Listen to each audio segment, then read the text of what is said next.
Bismillahirrahmanirrahim. Assalamualaikum warahmatullahi wabarakatuh. Alhamdulillah, selamat datang pada anak-anak Bapak semua yang Bapak sayangi dan Bapak cintai, khususnya kelas 9.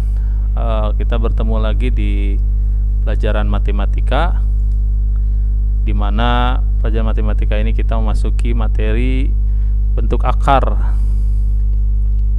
Baik, Bapak akan menjelaskan sedikit untuk masalah bentuk akar ini.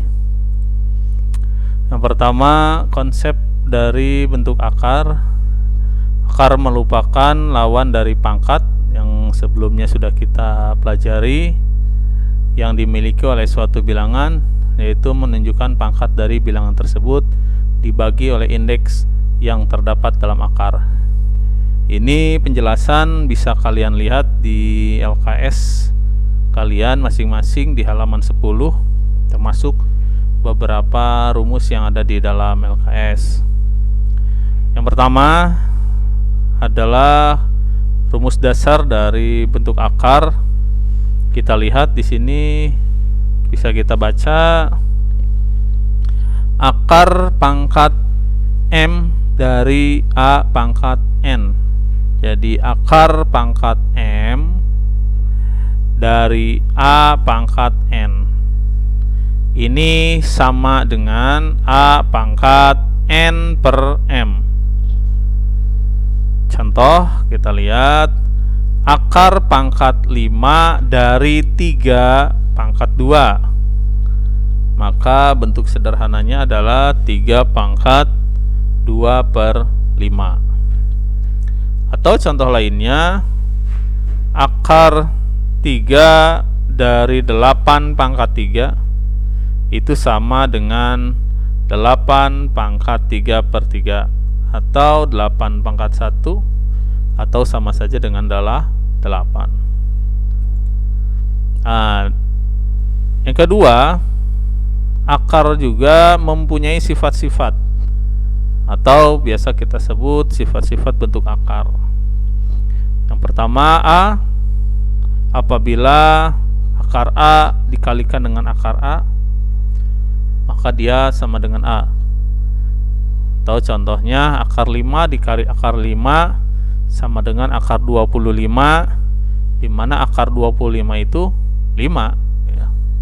Jadi bentuk sederhananya akar 5 kali akar 5 itu sama dengan 5.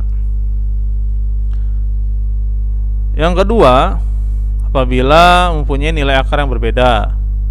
Contoh, akar A dikali akar B sama dengan akar AB, atau akar A kali B. Contohnya, akar 5 dikali akar 6 sama dengan akar 30 ya. Kita perhatikan, karena 30 itu perkalian dari 5 dikali 6. Dan yang C akar A dikali D akar B ini sama dengan C kali D akar A kali B. Contoh, 2 akar 3 dikali 5 akar 4 itu sama dengan 10 akar 21, di mana 10 adalah 2 kali 5 dan 21 itu 3 dikali 7 ya. Lalu bagaimana kalau akar-akar tersebut dijumlahkan? Kita bisa perhatikan,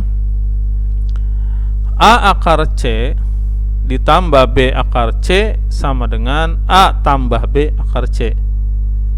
Atau kita bisa lihat contoh, 2 akar 5 ditambah 6 akar 5 itu sama dengan 2 tambah 6 akar 5, atau sama dengan 8.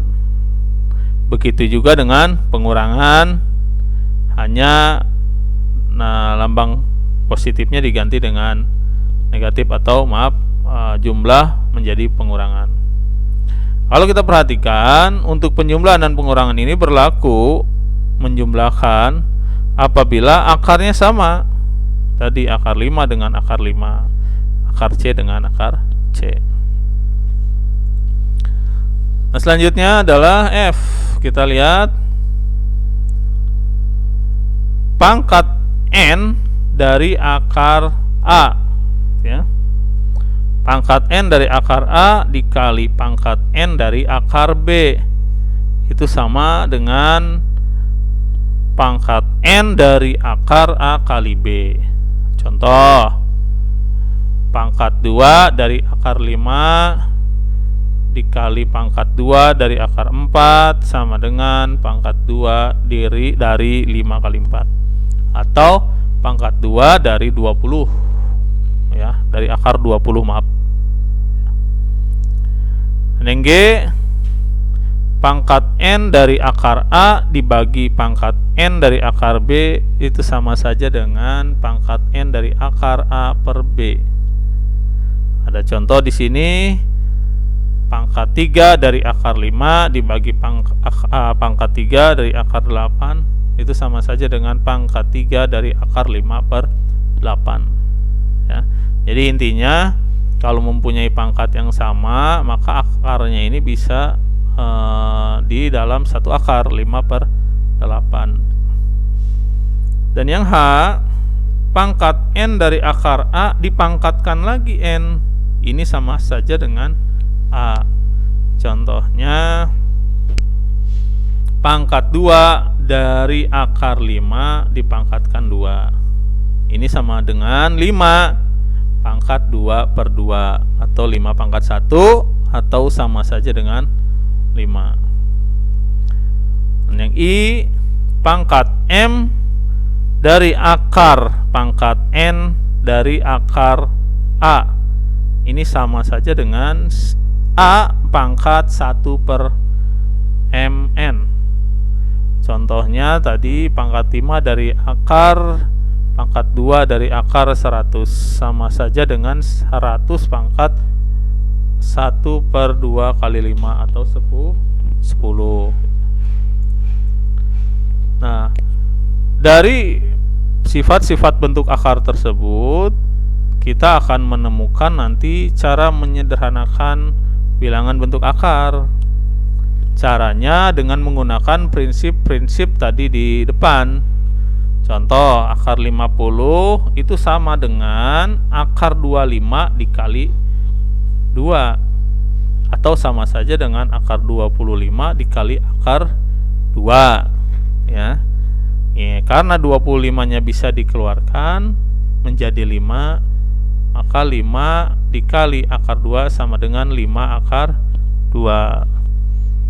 Yang B, akar 1000. Akar 1000 itu sama dengan akar 100 dikali 10, atau sama dengan akar 100 dikali akar 10, di mana akar 100 itu 10, ya. Maka sama dengan 10 akar 10, gitu. Nah, itu adalah beberapa hal yang bisa Bapak sampaikan kepada anak-anak Bapak. Mudah-mudahan bisa dipahami dan dimengerti, dan Bapak juga mohon maaf apabila memang banyak sekali kekurangan, karena dalam kondisi seperti ini pasti saja ada beberapa hal yang memang dipandang kurang. Dan apabila belum juga mengerti, maka anak-anak Bapak silahkan bisa membuka referensi-referensi dari yang lain, entah itu melihat YouTube, browsing Google, dan lain sebagainya.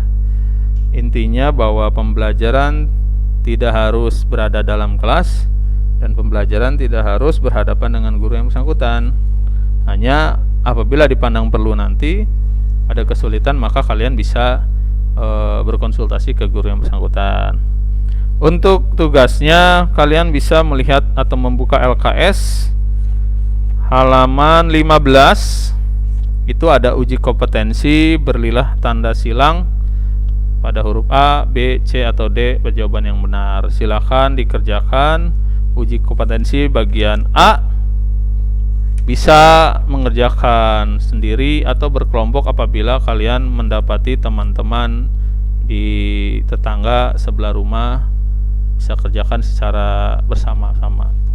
Itu saja yang bisa Bapak sampaikan. Terima kasih atas perhatiannya, dan Bapak ucapkan juga terima kasih atas waktunya. Mudah-mudahan kita diberikan kekuatan dan diberikan kesehatan oleh Allah Subhanahu wa taala. Terima kasih. Assalamualaikum warahmatullahi wabarakatuh.